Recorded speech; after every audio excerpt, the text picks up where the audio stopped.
أولئك يلعنهم الله ويلعنهم اللاعنون إلا الذين تابوا وأصلحوا وبينوا فأولئك أتوب عليهم وأنا التواب الرحيم إن الذين كفروا وماتوا وهم كفار فأولئك عليهم لعنة الله والملائكة والناس أجمعين خالدين فيها لا يخفف عنهم العذاب ولا هم ينظرون وإلهكم إله واحد لا إله إلا هو الرحمن الرحیم۔ پہلے ہم اپنے سبق کو رکوع نمبر 3 تک مکمل کریں گے، پھر اس کے بعد انشاءاللہ اگلا رکوع بھی مختصر ہے، اس کو بھی ساتھ کوشش کریں گے کہ پورا پڑھ لیں۔ ان الذین، ان الفاظ کے معنی پڑھ چکے ہیں، یکتمون بھی ما انزلنا من البینات والہدی من بعد ما بینا للناس فی الکتاب اولئک یلعن، یہ لفظ نیا ہے لیکن معروف لفظ ہے لعنت۔ لعنت کا لغوی معنی ہوتا ہے اللہ کی رحمت سے دوری۔ لعنت، لعن یلعن، اس کا معنی ہوتا ہے اللہ کی رحمت سے دوری۔ اس پوری آیت کا ترجمہ اس طرح ہے،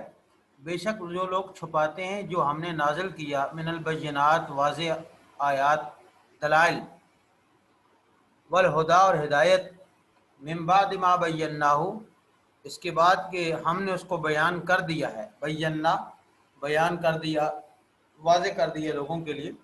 فی الکتاب کتاب میں، اولئک یہی لوگ، یلعنہم اللہ اللہ ان پر لعنت کرتا ہے، ویلعنہم اللاعنون اور ان پر لعنت کرنے والے لعنت کرتے ہیں۔ اس لعنت کرنے والوں سے کیا مراد ہے؟ مفسرین کی مختلف آراء ہیں۔ اس آراء میں یہ ہے کہ فرشتے وہ لعنت کرتے ہیں، یا دنیا میں جہاں کہیں بھی کوئی لعن تان لوگ ایک دوسرے پر جو عام کرتے ہیں وہ سارے اس لعن تان کے مستحق بنتے ہیں۔ اس آیت میں بڑا سخت قسم کا اللہ تعالیٰ نے حکم ذکر کیا ہے، وہ یہ کہ دین ملت اللہ تعالیٰ آسمان سے انسانوں کی ہدایت اور فلاح کے لیے نازل کرتا ہے۔ ملت کا مقصد یہ ہوتا ہے کہ لوگ ہدایت پا جائیں، صراط مستقیم کے اوپر آ جائیں، یہ بنیادی طور پر ملت کا مقصد ہوتا ہے اور ملت کا ٹارگٹ ہوتا ہے۔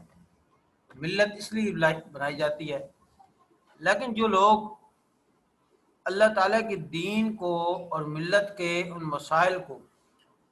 اپنے ذاتی اغراض و مقاصد کے لیے بیان نہیں کرتے، نتیجہ یہ نکلتا ہے کہ دین کا حلیہ اور دین کی اصل صورت میں بگاڑ پیدا ہو جاتا ہے اور وہ اپنی اصلی شکل و صورت کے اندر باقی نہیں رہتی۔ اس لیے اللہ تعالیٰ نے ذمہ داران افراد کو، جو دین کے ذمہ دار بنتے ہیں، جانشین بنتے ہیں اسلام کے، علماء، صلحاء اور پیر لوگ، ان کے بارے میں ذمہ داری بنتی ہے کہ وہ اللہ تعالیٰ کے دین کو اسی طرح پہنچائیں جس طرح اللہ تعالیٰ نے دین کو نازل کیا ہے،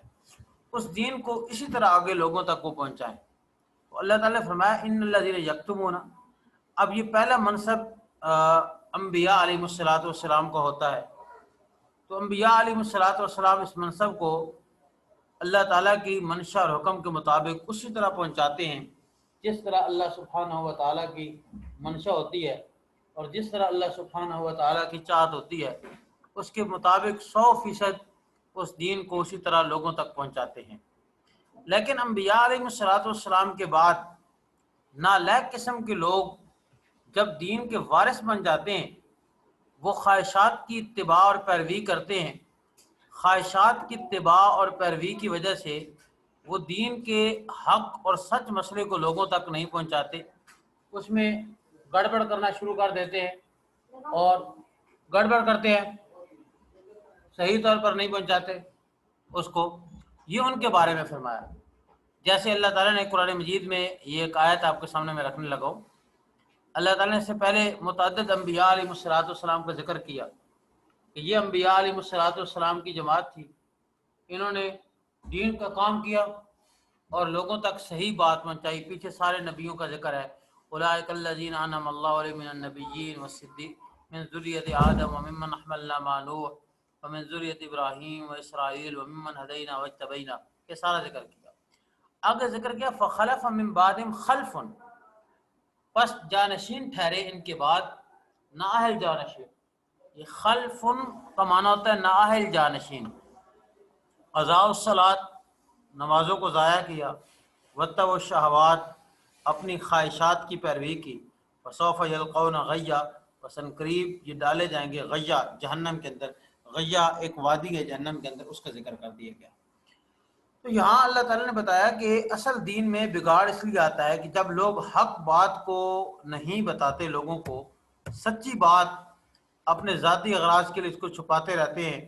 اور لوگوں تک نہیں پہنچاتے، اس صورت میں نتیجہ یہ نکلتا ہے کہ دین کا حلیہ بگڑ جاتا ہے۔ اس لیے یہاں بڑی سخت انداز میں ارشاد فرمایا، جو لوگ دین کو چھپاتے ہیں، یکتمون ما انزلنا، جو ہم نے نازل کیا، واضح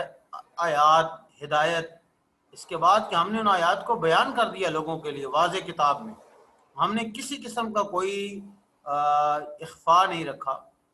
کسی قسم کا کوئی شرم محسوس نہیں کیا، کسی قسم کا کوئی ابہام نہیں رکھا، تفصیلات ہم نے ذکر کر دی ہیں، یہ لوگ خواہ مخواہ چھپاتے ہیں، نتیجہ یہ نکلتا ہے کہ ان پر اللہ کی بھی لعنت اور ہر لعنت کرنے والے کی لعنت ان پر پڑتی ہے۔ الا الذین، مگر الذین تابوا، جن لوگوں نے توبہ کی، واصلحوا اور اصلاح کر لی، وبینوا اور بیان کر دیا، فاولئک اتوب علیہم، تو یہ لوگ ہیں ان کی پر میں توبہ قبول کرتا ہوں، وانا التواب الرحیم، اور اور میں بہت مہربان، توبہ قبول کرنے والا بڑا مہربان ہوں۔ ہاں، جو لوگوں کو بات یہ سمجھ آتی ہے، قرآن مجید کی یہ آیت سنتے ہیں،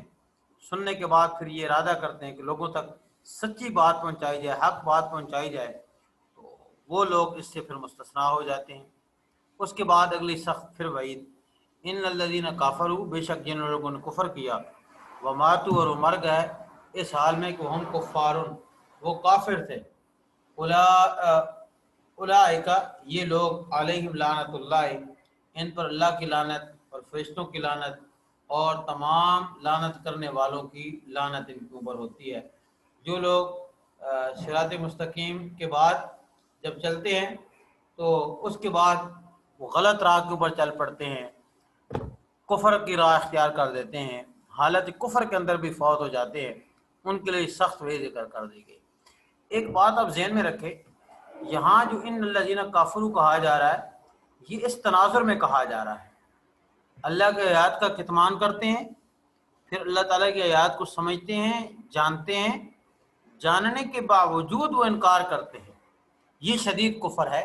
اس کفر کی آخری حد اور آخری سرحد کو یہاں پر بیان کیا جا رہا ہے اور ذکر کیا جا رہا ہے۔ خالدین فیہا، ہمیشہ رہیں گے، خالد کا لفظ پہلے آ گیا، اس جہنم کے اندر، اس آگ کے اندر یا اس لعنت کے اندر، لا یخفف، نہیں ہلکا کیا جائے گا۔ ہماری اردو زبان میں لفظ ہوتا ہے تخفیف، تخفیف کہتے ہیں کسی چیز کو کم کر دینا، تخفیف ہلکا کر دینا، نہیں کم کیا جائے گا ان سے عذاب، ولا ہم ینظرون، اور نہ وہ مہلت دیے جائیں گے۔ یہ الفاظ ہم پیچھے سارے پڑھ چکے ہیں۔ وَإِلَٰهُكُمْ، اور تمہارا معبود، الہ واحد، ایک ہی معبود ہے، لا الہ الا ہو، اس کے سوا کوئی معبود نہیں، الرحمن، جو بڑا مہربان، الرحیم، نہایت رحم کرنے والا ہے۔ یہاں پر ایک اللہ سبحانہ و تعالیٰ کی عبادت کا حکم دیا جا رہا ہے۔ یہ الہ کی تشریح اگلی آیات میں آ رہی ہے۔ الہ دراصل اس ذات کو کہتے ہیں جس ذات کی بلا مشروط اس کے ہر حکم کو مانا جائے، بغیر کسی شرط کے ہر اس کے حکم کو تسلیم کیا جائے اور مانا جائے، اس کے حکم میں کوئی شرط عائد نہ ہو، اور پھر اپنی تمام ضروریات اور اپنی تمام حاجات میں جس ذات اقدس کے سامنے اپنا نیاز جبیں جھکائی جائے، اور اپنی تمام ضروریات اور حاجات اور مصائب کے اندر جس ذات اقدس کو پکارا جائے وہ ذات اقدس الہ کہلاتی ہے۔ تو فرمایا وَإِلَٰهُكُمْ إِلَٰهٌ واحد، تمہارا معبود ایک ہی تمہارا معبود ہے، لہذا تم اسی معبود کی عبادت کرو۔ یہ بنیادی طور پر یہاں پر درس دیا گیا، ایک اللہ سبحانہ و تعالیٰ کی عبادت کا اور ایک اللہ سبحانہ و تعالیٰ کی جو ہے اس کی شور و پکار کا حکم دیا گیا۔ کیوں وہ معبود ہے؟ یہ دلیل ذکر کی گئی، الرحمن، وہ بڑا مہربان اور رحیم ہے، اس جیسا رحمان اور رحیم اس کائنات کے اندر اور کوئی نہیں۔ کیوں وہ معبود ہے؟ اگلی آیت میں اس پر دلیل پیش کی گئی۔ بسم اللہ الرحمن الرحیم، ان فی خلق السماوات والارض واختلاف اللیل والنہار والفلك التي تجري في البحر بما ينفع الناس وما أنزل الله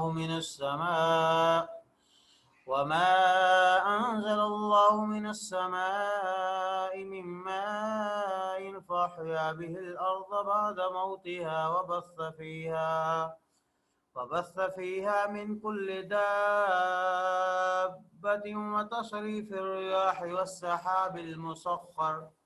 والسحاب المسخر بين السماء والأرض لآيات لقوم يعقلون ومن الناس من يتخذ من دون الله أندادا يحبونهم